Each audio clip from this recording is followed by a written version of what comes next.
আসসালামু আলাইকুম। জি, আমি ডাক্তার মীর শহীদুল ইসলাম আলোচনা করব পার্কিনসন্স সিনড্রোম রোগের উপরে আলোচনা করব। What is Parkinson disease? Parkins Parkinson ডিজিজটা কি? Parkinson disease is one kinds of brain disease. It is nerve disease. এটা নার্ভের একটা সমস্যা। এটা বয়সের তারতম্য অনুসারে এটা হয়ে থাকে। এটা সাধারণত কম বয়সীদের হয় না, এটা বার্ধক্য বয়সে এটা এই পার্কিনসন ডিজিজটা দেখা যায়। এটার সাইন সিমটমটা কি? এটার সাইন সিমটম একটা হলো যে দুটো সাইন সিমটম থাকে। একটা সরাসরি তার রুগী নিজে উপলব্ধি করতে পারে যে তার ব্রেনের স্মৃতিশক্তিটা কমে যাওয়া, অর্থাৎ এখন কি করলো, কোথায় কি করলো, অর্থাৎ আলজাইমার ডিসঅর্ডারের সাথেও একটা মিল আছে এই আলজাইমার ডিসঅর্ডার। তারপর দ্বিতীয়ত এই নার্ভগুলো উইক হয়ে যায়। নার্ভগুলো উইক হয়ে গেলে এই নার্ভ, এই সেন্ট্রাল নার্ভ থেকে যে নার্ভগুলো পেরিফেরিতে চলে গেছে, এই পেরিফেরির নার্ভগুলো অতি দুর্বল হয়ে যায়। আর এই পেরিফেরির নার্ভ দুর্বল হয়ে যাওয়ার পরিপ্রেক্ষিতে এই যে হাত আছে, আপনারা দেখবেন যার বয়স 25-30 তার এই হাতটা এরকমের, আমি একটু কাঁপাই দেখাই, লক্ষ্য করুন।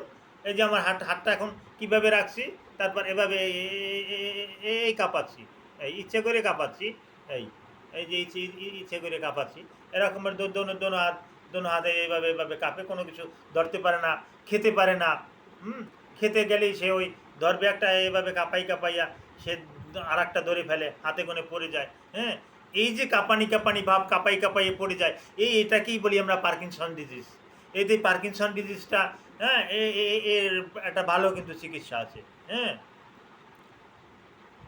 এই যদি ডক্টরের তত্ত্বাবধানে যদি ওই ব্রেনের নিউরনগুলো যদি বিল্ড আপ করে, এখানে যদি ব্রেন নিউরনের যদি চিকিৎসা করে, তাহলে ভালো করা সম্ভব। হ্যাঁ, তাকে আমরা চিকিৎসকরা রোগটা শনাক্ত করার পর তাকে কিছু ব্যানজোডাইজিপিন জাতীয় কিছু ড্রাগ দিয়ে থাকি। ব্যানজোডাইজিপিন যদি তার শরীরের সহনশীল অনুযায়ী দিয়ে থাকি। এই ব্যানজোডাইজিপিন একটা ভালো কাজ করে। তারপর আসে আর একটা ড্রাগ আছে যেটা ট্রাইফ্লুফেনাজিন। এই ট্রাইফ্লুফেনাজিনটাও কিন্তু একটা ভালো একটা রেসপন্স দিয়ে থাকে।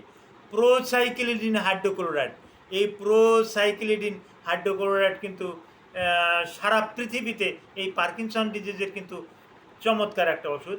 এটা নট অনলি বাংলাদেশ, সারা পৃথিবীতেই এই প্রোসাইক্লিডিন হাইড্রোক্লোরাইডটা কিন্তু পার্কিনসন ডিজিজে কিন্তু ব্যবহার হয়ে থাকে।